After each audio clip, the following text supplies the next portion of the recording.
Be be Amna رضی اللہ تعالی عنہا نبی کریم صلی اللہ علیہ وسلم کی عمر شریف ابھی 5 برس اور کچھ ماہ تھی کہ مدینہ منورہ سے حضور کو لے کر تو واپس آ رہی تھیں، اور راستے میں ابوا شریف کی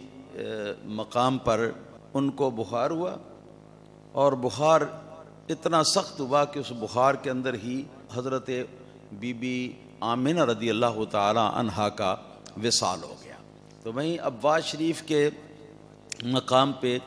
حضرت بی بی آمنہ رضی اللہ تعالی عنہا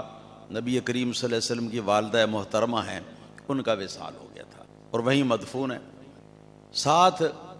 حضرت ام ایمن تھی جو کہ حضرت عبداللہ کی خادمہ تھی۔ تو حضرت عبداللہ کی وفات کے بعد وہ پھر حضرت آمنہ رضی اللہ تعالی عنہ کے پاس رہتی تھی، تو وہ پھر ان کے سپرد کیا وفات کے وقت بی بی صاحبہ نے، اور فرمایا کہ ام ایمن یہ میرا بیٹا محمد ہے، مجھے جان سے بھی پیارا ہے، اور میں امید کرتی ہوں کہ میری وفات ہونے والی ہے، اور اس کے بعد یہ میرا بیٹا تمہارے سپرد ہے، اس کی حفاظت کرنا۔ اس کے بعد میں سوچتا تھا کہ یہاں پر حضرت آمنہ خاتون رضی اللہ تعالیٰ عنہ کی ایک کرامت بیان کرتا، مگر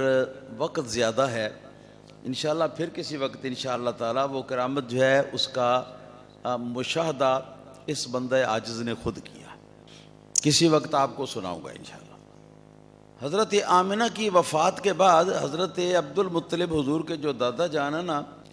جی، انہوں نے حضرت نبی کریم صلی اللہ علیہ وسلم کی کفالت اپنے ذمہ لی تھی۔ حضرت عبد المطلب جو ہے اس وقت وفات پا جاتے ہیں جب نبی پاک صلی اللہ علیہ وسلم کی عمر شریف 8 برس کی تھی۔ اس کے بعد یہ تھا کہ حضرت عبد المطلب نے چونکہ وفات کے وقت اپنے بیٹے ابو طالب کو یہ وصیت فرمائی تھی کہ یہ میرا پوتا جو ہے یہ اب چونکہ اس کا والد نہیں ہے، وفات پا چکا ہوا ہے، تو اب میرے بعد اس کے یہ تمہارے سپرد کرتا ہوں، اور تم اس کی بہت زیادہ حفاظت کرنا، بہت زیادہ اس کا خیال رکھنا۔ تو ابو طالب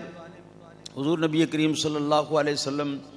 آپ سے اتنا پیار کرتے تھے کہ اپنے تمام بچوں سے، تمام اولاد سے بڑھ کر ان سے پیار کرتے تھے، یہاں تک کہ نبی پاک صلی اللہ علیہ وسلم کا بچھونا جو ہوتا تھا وہ بھی ابو طالب کے بالکل ساتھ ہوتا۔